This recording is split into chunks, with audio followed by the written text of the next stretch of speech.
to First Things First. My name is Jenna Wolf. That is the Hall of Famer Cris Carter. His name is Nick Wright. How's everybody doing today? I'm doing great. Yeah? If people follow Cris Carter on Twitter, they would see that less than 4 hours ago, he was live tweeting a basketball game.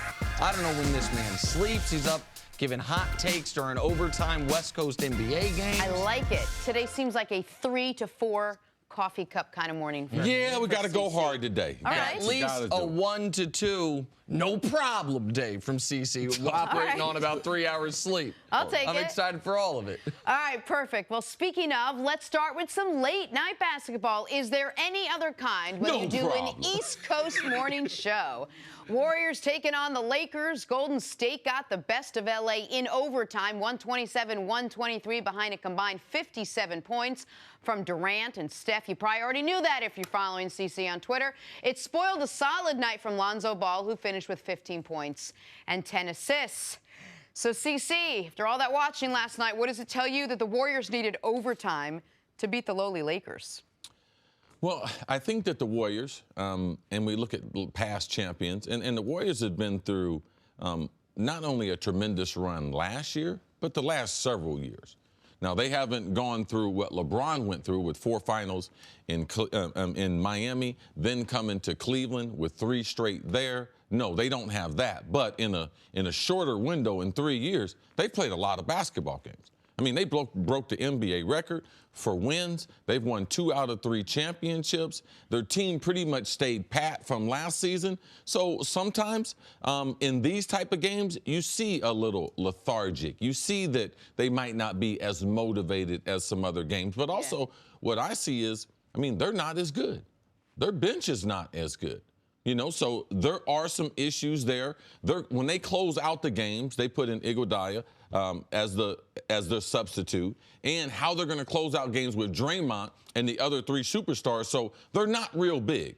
So if they don't rebound well, if they don't play defense well, because there are going to be nights that their shots aren't falling, like last night, which kept the Lakers in the game. What will they do then? Because Kevin Durant is basically the biggest player on the court for them. How good will their defense been? But I won't get over alarmed about it, because I've seen teams, especially teams that have been successful as long as Golden State have. You have lulls in the season, and you have games like this where they were still plenty good enough to be able to win that game. I would like to sit here and say why you should be concerned. I would like to run off the list of teams that have looked like they were a lock to make a 4th straight finals, and yet didn't make a 4th straight finals. Because we know since Russell Celtics, Bird did it once, Magic did it once, LeBron's done it these 7-year run, and that's the full list. Shaq never did it, Kobe never did it, Michael never did it, Hakeem never did it. I'd like to talk about that. I'd like to talk about how November is the month the Warriors blow people off the court. In the last 3 years leading into this year, no professional basketball team has been as good as them in the month of November. No, and it's not even close. It's not even. In the last 3 Novembers before this year, they were 43-3. This November, they're 11-3, and as we discussed, they had a shot against them at the buzzer in regulation to be 10-4. I'd like to get into all of that. I feel like something's coming. Something's about to drop, CC. I can't, because of what they did last offseason in adding Kevin Durant and what I know about talent in the NBA. Steve Kerr is frustrated with this team. Steve Kerr, after the game, talked about how it's an effort issue. It is a attention to detail issue. It is a playing hard issue. You didn't have to watch the entire game last night. If you're up this early and with us, you probably fell asleep on it. But if you watched, there was a sequence in midway through the 3rd quarter where it was just turnover after turnover, bad pass after bad pass. Now, that was from both teams.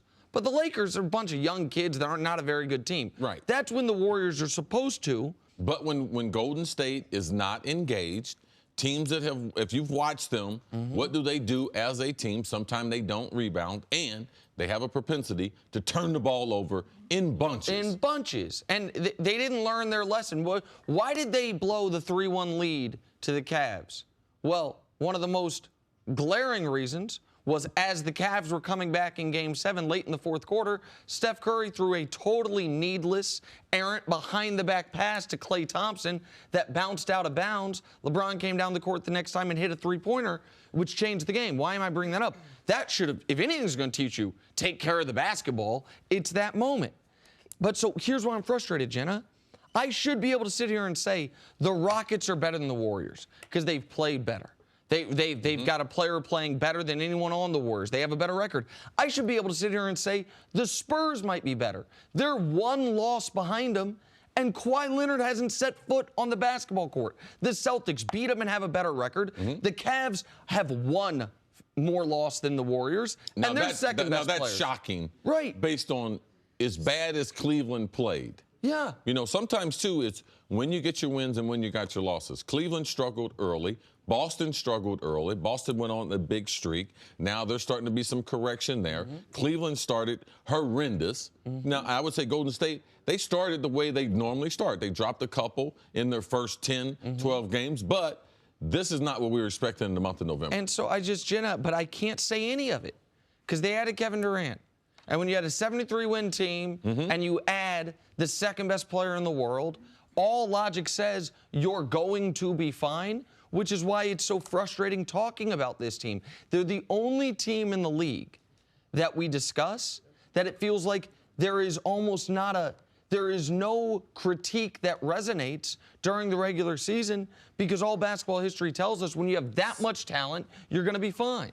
To your point, something like turnovers, right? The Suns are the only team with more turnovers right now than the Golden State Warriors. But I don't want to be a non-alarmist because that's not what my role is on the show. But if I may be a non-alarmist for just a second.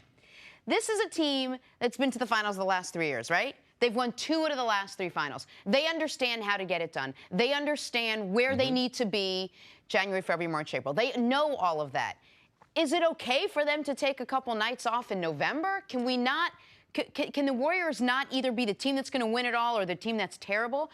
Can they be a pretty good team in the West that just can keep pace with Houston and with some of these other teams and win, but not have to blow out other teams, understand who their competition is? Well, this is the thing. That would be normal for another team. If that had been LeBron in Miami, we might have accepted it. If that's LeBron in Cleveland, we've accepted that.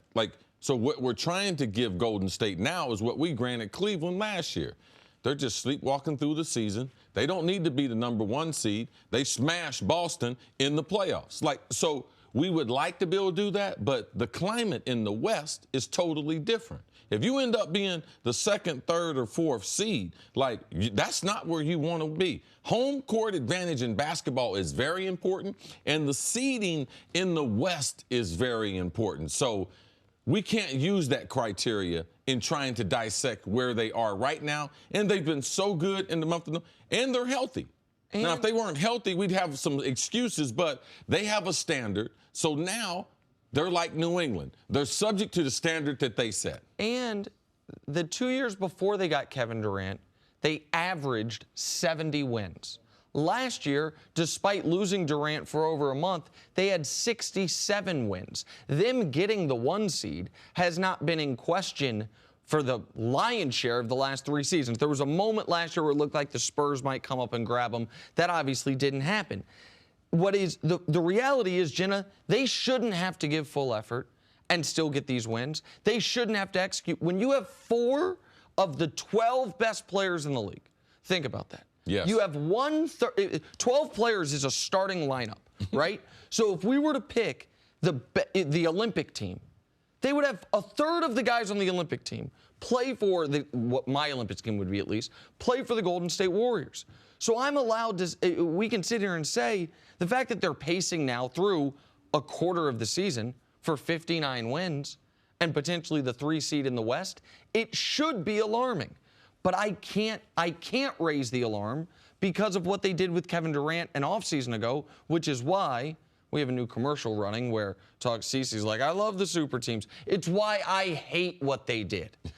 Because it changes the math on how we talk about, to me, the greatest sport in the world. And it's frustrating to me that last night, they lost the night before, or the game before. They almost lost to the Lakers, who have been awful. And it's like, oh, but they're the Warriors. They'll be fine.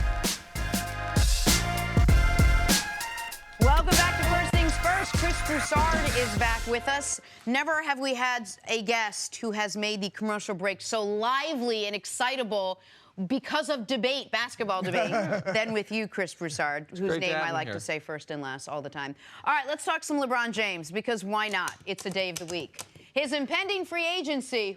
LeBron can opt out of his contract at the end of the season, and reports are that the 76ers are interested in King James. This would put LeBron next to a young core of Joel Embiid, Ben Simmons, and #1 overall pick, Markelle Fultz. So, Chris, I ask you, should LeBron want to play for the 76ers? Is this a team that he should want to go to? Well, like Chris said, we're both Ohio guys. I'd love to see him stay in Cleveland, but you can't begrudge him if he leaves to try to win championships. If winning is the key, there's talk about L.A. He wants to be a mogul. He's already a mogul. He doesn't need to go to L.A. to be a mogul. If it's about winning, I think there are 3 teams that should be at the top of his list. Maybe 4. Your Houston Rockets, I'll throw them in maybe as a 4th. But I think San Antonio, because LeBron has never played for that iconic, legendary coach. The guys he's compared to, Michael, Kobe, Shaq, they never won a ring without the iconic coach of a Pat Riley, Phil Jackson, Tim Duncan, Greg Popovich. If LeBron were to go to San Antonio, I believe I would put them, and Kawhi's healthy, I would put them right there with Golden State. Like right with the same? Right away. Because look at what Popovich, they're already close. They're not better than Golden State, but they're close right now. So why not go to Golden State? And they don't have great talent. And you don't even have to be close. You want to win a ring, go to Golden State, pick up your I think even you would criticize him if you would go to Golden State. But San Antonio, for the legendary coach, I think you could win another ring or 2 with Pop. Philly, I'll say them last. New York, I think should be on the list. You go there with KP, it's the big city, it's the big stage. I mean, if LA is attractive because it's of the stage, why not New York? And Porzingis, Enes Kanter got to get shot the first day, though. Enes Kanter might play around and become. Stroke, no, he's going to get booted. Okay, I understand. But you know Kanter is a guy you don't want him against you, but you love to have him on your team. No. He's a liability defensively. He is, but I like his attitude. Okay, whether you like his attitude or not, LeBron's precondition to going to New York is I get to personally tell him he's gone. Okay. Philly. Yes. Absolutely. Is on the board. Oh, my gosh. They should be. If it's about why, first of all, why leave the East? I mentioned San Antonio, but still, the East is easier. So stay in the East. And what I see there is LeBron will still be the best player in the world a few more years, or at least top 2 or whatever, a few more years. He can lead them to championships. As he declines, those 2 will reach their prime, and then they could help you win more championships like Kareem and Magic. Kareem's last 2 rings, he was 40 and 41 years old. But Magic had entered his prime, and he helped carry an older Kareem. Then you might be, I don't want to get ahead of myself, but you might be talking about 5, 6, maybe more rings. And that's when the GOAT conversation really gets to be what it is. You and I didn't know each other very well at the time. You know where I wanted Kevin Durant to go? Minnesota. Because of the same thing you're talking about with LeBron and Philly. You go there now, you're the best player. Karl Anthony Towns and Andrew Wiggins are 2nd and 3rd. But as you age out of it, then at one point you're the 2nd best player and Towns is the best. Then at one point you're the 3rd best player and Wiggins is the 2nd best. Like the ages, it worked well given the trajectories of their career.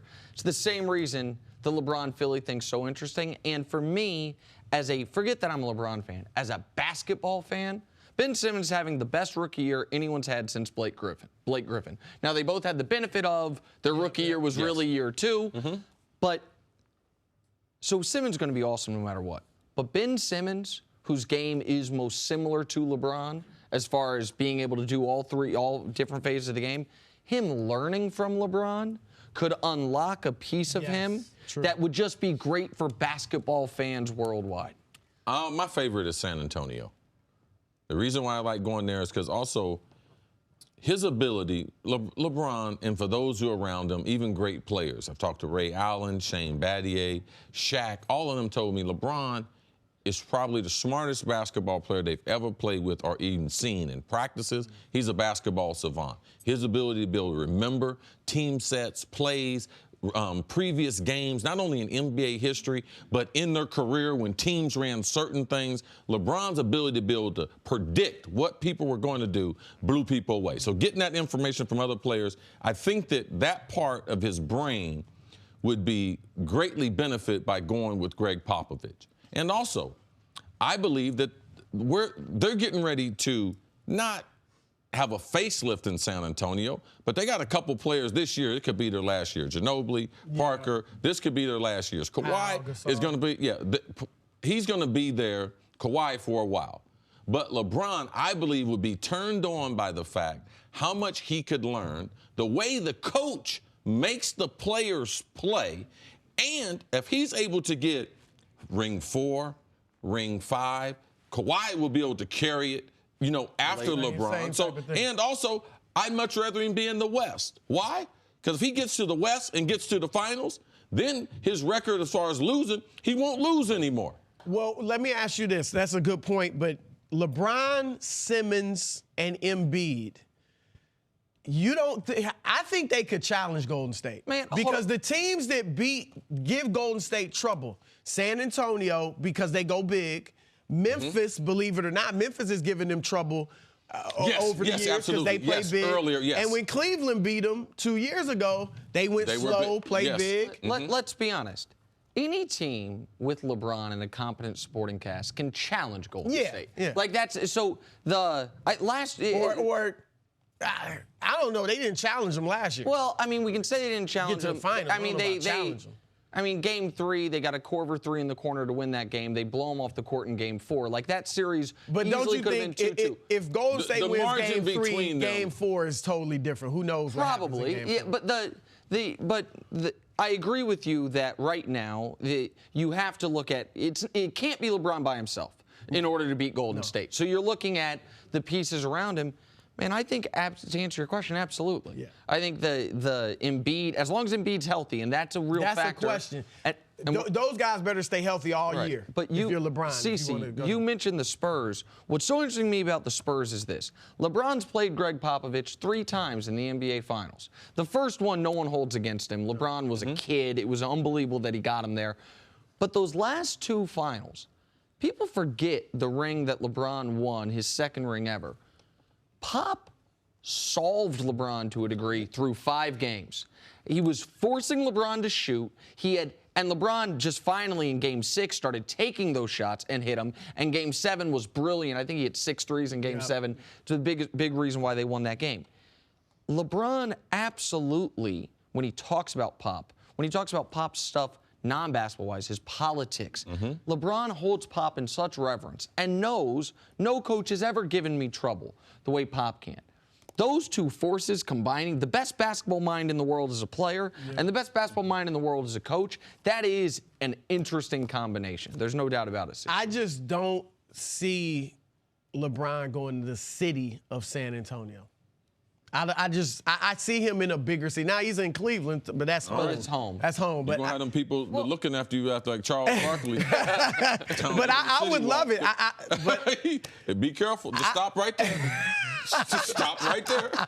How likely is any of this to happen anyway? Do you think I honestly don't think at this point LeBron knows what he's going to do. He's obviously got tons of options. I don't think staying in Cleveland's off the table. Yeah, and Isaiah Thomas, what he does, his ability to stay healthy and moving forward. Hard to leave the defending champs, which will be in a few months. Chris Broussard, has Kyrie proven that he's made the right choice forcing a trade away from Cleveland? I'm all kinds of twisted and messed up right now. At the risk of making Nick Wright blow a fuse. Here we go. I'm very calm. I'm going to say for now, I think Kyrie, so far, the way things have gone so far, he did make the right move because he ended up in Boston. If he had ended up in Phoenix, which was a possibility, or some other bad team, you go to the West, you playing for Phoenix, guess what? You're not making the playoffs. And in the West, with all those guards out there, if you're not making the playoffs or close, you're not making the All-Star team. Ask Damian Lillard. And so Kyrie That's a would have great been on a point. losing team, not an all-star. His career would have really been on the decline. 25 points and 5 assists on a losing team does nothing for you at this stage of his career. But since he ended up in Boston, great coach.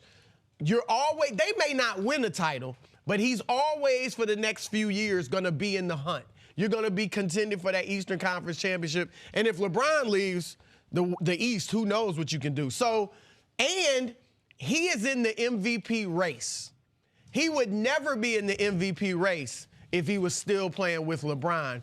And I know you may say, well, you would have went to the finals in Cleveland. True.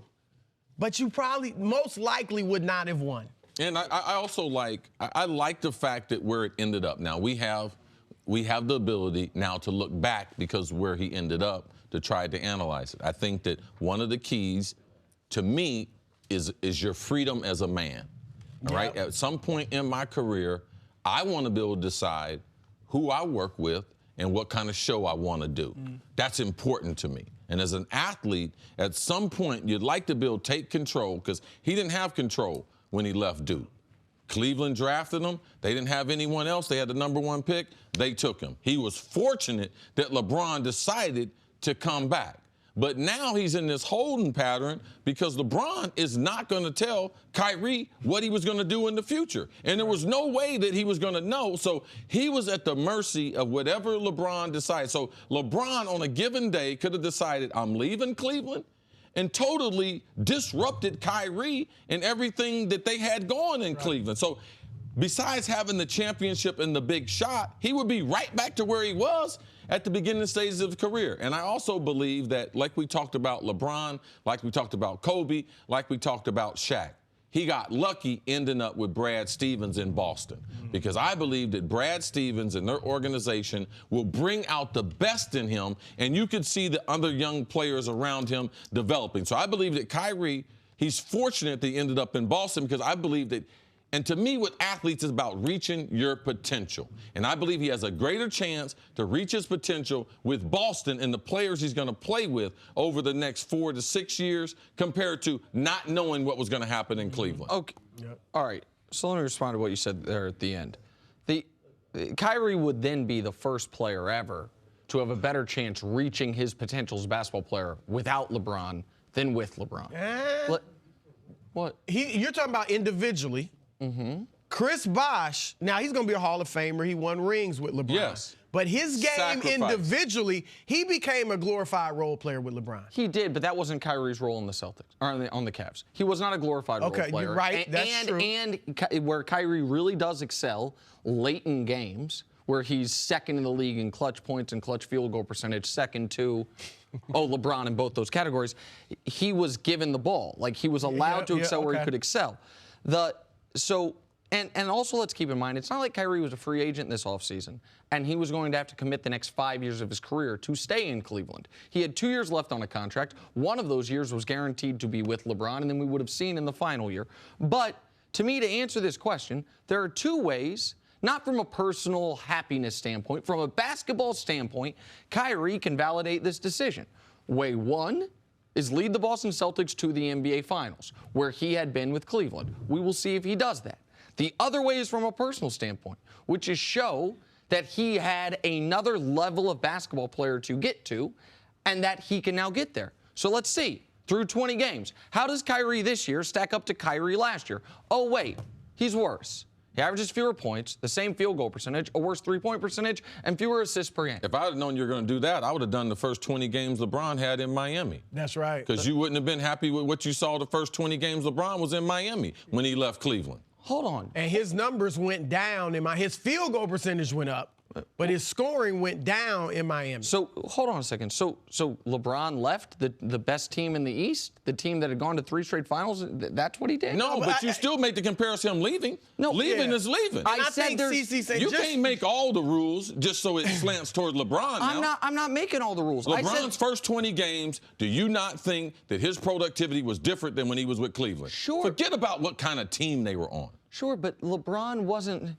I said there's 2 ways for him to do it. The first way is the team's success, which is what LeBron they're got having in great Miami. team success Right. without Gordon Hayward. And he don't have to get to the finals in his Exactly. first year for it to be a success. You made that Nobody roll up. expects him to beat LeBron James. Most people don't expect him to beat LeBron James this year and win the East. Well, then hold on. Then what's the point of what we're doing?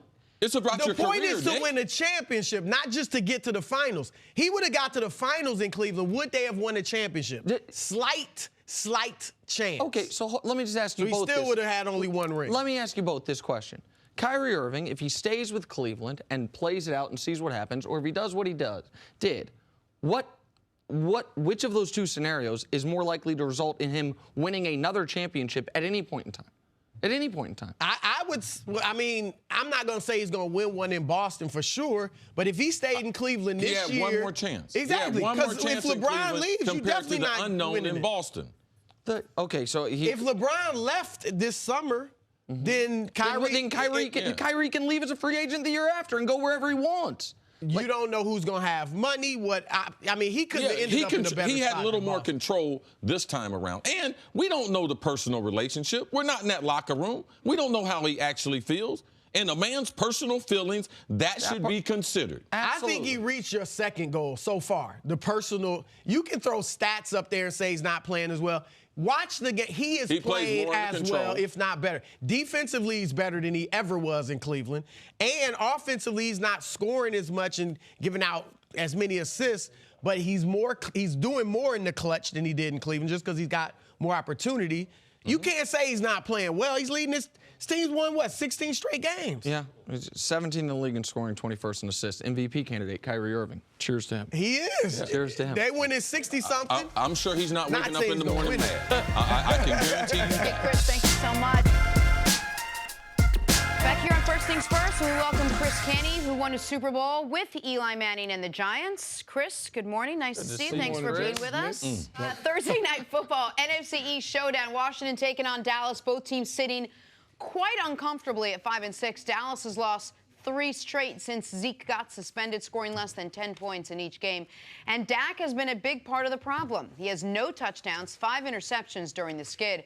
Chris, how much pressure is on Dak to turn things around in this game here tonight? To me, this is not about Dak Prescott. I mean, it's all on him to be able to make the plays, both in the run game and the passing game, to help this team. But this just highlights how the Dallas Cowboys are built, the struggles that they've had the past 3 weeks. It's all about this team being able to get a lead, maintain a lead, and extend the lead. It's not built to play from behind. They're not personnel to be able to come from behind, particularly in the second half. That's why you have this big offensive line. They're physical up front. They're the hammer for that run game to be able to sustain drives, being able to get first downs on the ground. These past 3 games without Ezekiel Elliott, only averaging 6 first downs by running the football. Previous average earlier, the other 8 games, 8 first downs by running the football. So that's a big difference. And I understand people are saying that's only 2 first downs, but that's the difference in being able to put together scoring drives. And the Cowboys just haven't been able to do that this season. That's why they're getting outscored in the last 3 games, 72-16. So that becomes the problem. This defense is not built to be able to lock down teams and keep them from running the football. This defense is built to play with the lead, to get after the passer, play that cover 2 defense that Rob Marinelli likes. So they wear down in the second half. When the second half when teams are averaging 50, where they have a total of 54 minutes and 22 seconds over the last 3 games in terms of total time of possession in the second half, to the Dallas Cowboys 35 minutes and 38 seconds, that becomes your issue. Your defense wears down, they get tired, and they're not built to come from behind. And then so go ahead, Stacey. And why do they get tired? They're a little undersized. They don't have tremendous depth. And it's hard to keep a 6-7 man rotation on the defensive line. The best defensive lines in the NFL, that's what they're able to do. Without Sean Lee to stabilize the linebacking core, they miss a lot of tackles. But is there pressure on Dak? Yes. But y'all, tell me a spot in the NFL playing quarterback where there is no pressure. At this point, Deshaun Kaiser probably has no pressure on the him. teams that haven't gone 3 straight games without scoring 10 points, there's some pressure, but not this type of pressure. Okay, well, let's just go on the other side, because Dallas is playing. They do have an opponent tonight. They happen to be Washington. All right? I think Kirk Cousins is under pressure. He's got the franchise tag for a second time. All right? He's playing for a new contract. He's playing without his top 2 wide receivers from last year. Both of them 1,000 yards. Pierre Garçon, Deshaun Jackson, gone. Their leading rusher, Matt Jones, he's gone. He's on the Colts practice squad. Chris Thompson, their best rusher and receiver this year, he's gone. Terrell Pryor, he came here as a free agent to be their #1 receiver. He's gone. 2 starting offensive linemen, they're gone. The #1 and 2 middle linebacker, oh, they're gone. Their first-round pick, Jonathan Allen, the defensive lineman from Alabama. He's like all the other Alabama hurts. He's either in the NFL and he can't play or he's hurt. So we talking about pressure. There's pressure everywhere. Yeah. Everybody's playing with hurt players. I know we're not saying that. I know the commentary would be like, wow, but Dallas, they got their people hurt. Oh, Dak, he under all this. Everybody's under pressure. It's called the National Football League. There's only 16 games. Every week is monumental. Right. So, yes, he's under pressure, but so is everyone else. Different type of pressure or different degree of pressure. Okay, I just made that up then. No, you didn't just make it up, CC, but here's the thing. Kirk Cousins go out there today, and Washington scores 6 points, and Kirk Cousins has a 3-turnover, 0-touchdown game. And that is not making people come out the next day and say, maybe Kirk Cousins just isn't that good. Maybe Kirk Cousins doesn't deserve the $100 million he's about to get this offseason. Is Dak playing for a contract? What? No, but he's playing for something. Go ahead. What?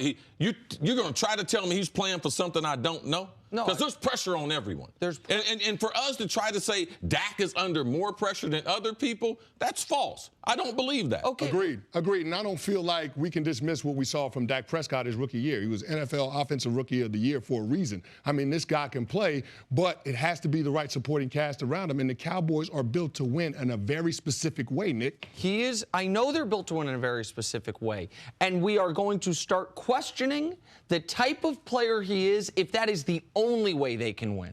Dak Prescott is in the midst of a 3-game stretch that is the worst 3-game stretch any quarterbacks had in the league all year. 3 games under 10 points scored for his offense, 3 games with 0 touchdowns, 8 giveaways. The only other guys who have done, forget the 10 points, but the giveaways is DeShone Kizer and Mike Glennon. One guy who's already been benched, one guy who will not be a starter in this league after You think this Dak under season. more pressure than Case Keenum? His team is 9-2. Dak's under a different type of pressure than Case okay. Keenum. Now we're going different. No. So I didn't say Dak was under the most pressure of anyone in the league this week. What I am saying is Dak's under the most pressure he's ever been in his What about career. Jimmy Garoppolo? He never started the game for San Francisco. He don't have no contract for next year. They traded for him. He ain't got no help out there. You think he's under pressure this week? Okay, but let's go the other side. Who's under more pressure this week, Dak or Tom Brady? Who's under more pressure this week? Tom Brady, because his reputation. Nah, okay, then you say reputation, and what I am trying to As soon as Tom Brady plays bad, you know what you're going to say? There go the 40-year-old man right there. Look at the old cripple. Look at him. He can't play no more. You've been calling for that all season. Dak is You know what you're going to say if Dak plays bad? You know something, Chris? He's going to come back. You know who's going to be the starter in Dallas next week? You know who's going to be the starter next week? Stop. You know who's going to be the starter after that week? Exactly. No, hold on. If Dak plays tonight the way he's played the last 3 games, I said this at the start of the show, I will say it now.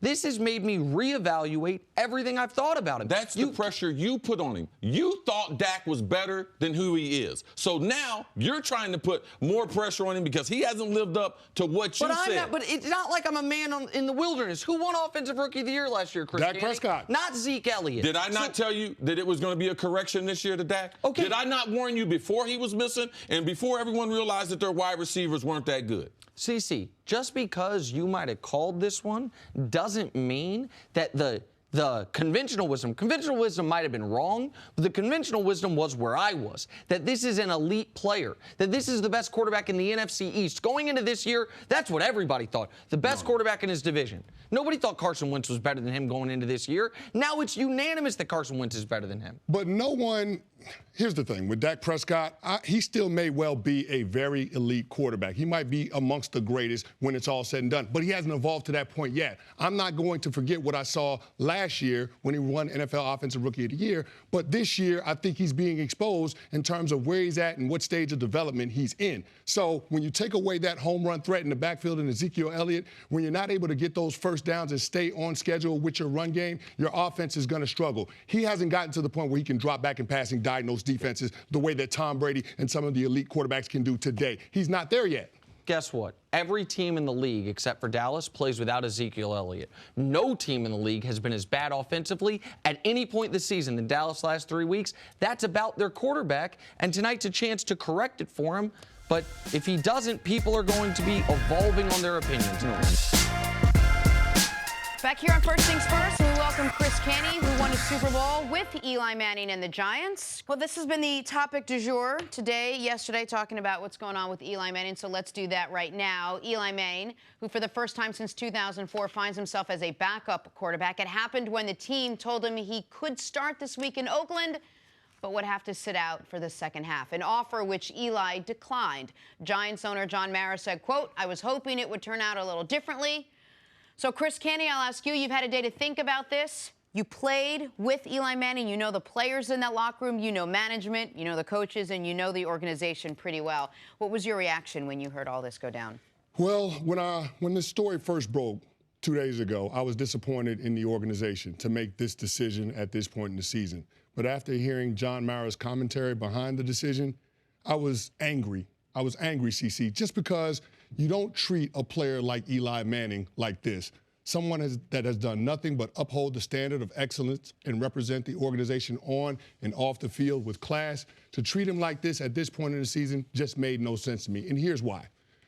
When you're looking at this season, the Giants are 2-9, not because of the play of Eli Manning, but the supporting cast. This is a player that you know is capable of winning at the highest level when surrounded by the right talent. Right. So it's on Jerry Reese and it's on Ben McAdoo. But looking at the decision to bench him in favor of Geno Smith and or Davis Webb, it doesn't make sense because if you look at the Giants realistically, this offseason, they're probably going to be in the quarterback market, probably looking at one of these college talents. Don't forget, John Mara said a few weeks ago that he wanted his personnel department and his scouting department to start looking at these college kids. So you know that that's on the franchise's mind to find a successor for Eli Manning. So I don't understand what you could be expecting to see from Geno Smith and or Davis Webb that's going to preclude the organization from taking a quarterback with that potential top 5 pick. That just doesn't make sense. Is your issue that it happened or that it happened now with the record of 2-9? Just the way that it happened, because clearly Eli Manning wasn't interested in watching one of the other quarterbacks play. He said that as much